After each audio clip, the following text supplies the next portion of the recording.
7 car features that we no longer see. As technology progresses, new features arrive and old ones leave, often faster than we can keep track of. Before we know it, the thing we used on a daily basis is gone. Here are 7 automotive features that got thrown on the scrap heap. Number 1. Bench seats. The most recent American production car to offer a bench seat in the front was the Chevy Impala, which, believe it or not, Chevrolet only stopped making in 2015, just 2 years ago. For most vehicles, the bench seat was phased out during the dawn of the seatbelt, as to fit a belt on a bench seat was an awkward affair. Back before seatbelts were even included in cars, much less mandatory to wear, 3 passengers could fit comfortably in the front of most cars, or possibly 4 if one was a child.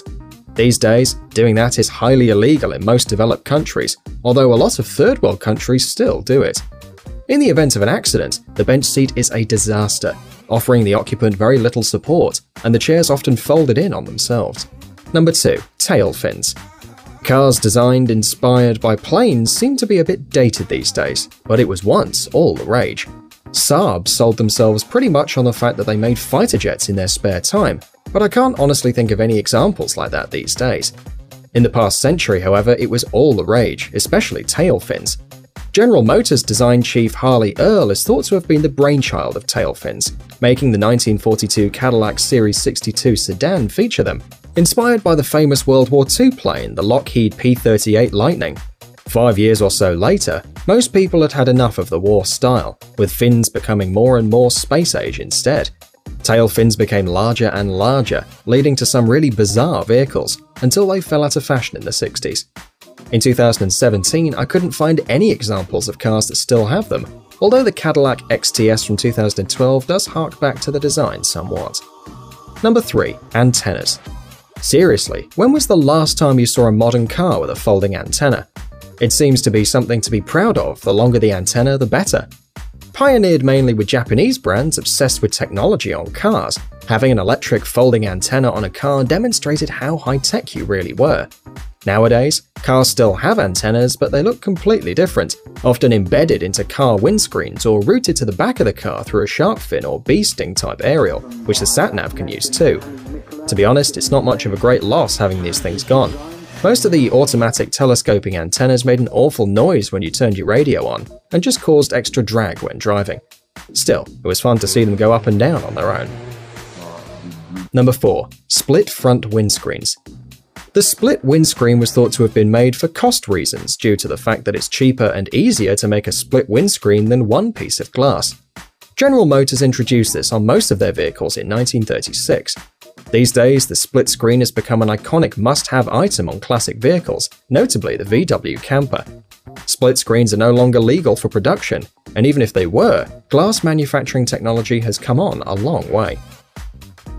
Number 5. Full-size spare tires. Although some cars still have this feature, the majority of normal road-going vehicles don't bother any longer. The point of the full-size spare was that you could put it on, stow the flat tire in your trunk and carry on driving for as long as you want, unlike spares of today which are designed to be used for limited distances at speeds under 50 miles per hour.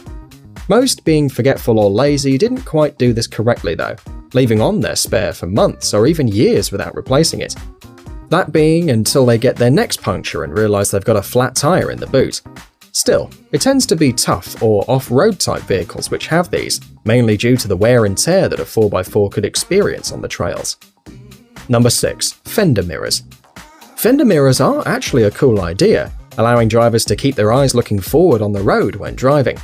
There are a few issues with this design, however, such as the lack of adjustment when moving, or the large viewing distance from the eyes of the driver. This feature was especially popular with Japanese automakers, such as Honda and Datsun until the late 1970s, when a side mirror became more suitable. Passenger cars only required one mirror on the passenger side, until new legislation came in 1986 that said cars must have 2. It would be interesting to see a modern car with these mirrors though, perhaps electronically controlled for easy adjustment, although slightly pointless. Number 7. Steel wheels. Alloy wheels might be normal today, however in the year 2000 it was still seen as somewhat of a luxury. On today's vehicles, alloy wheels are featured on all but the cheapest of cars, with a lot of mid-range cars throwing out the steel wheel option altogether. Many Audi and BMW vehicles don't bother with them, although they are still popular with business fleet vehicles in poverty spec. Steel wheels with hubcaps were standard issue until the early 90s, as alloy wheels were an attractive but expensive option during that time. Today, lightweight alloy wheels help boost fuel economy, and most people are happy to pay for an improved appearance. The one thing that can be said for Steelies is that if you bend one, replacing a set will cost no more than a good night out. Which features did I forget? Do you have any of these features on your car? Let me know in the comments. Remember, I try to reply to everyone in the first few days at least. Thanks for watching. Cheers!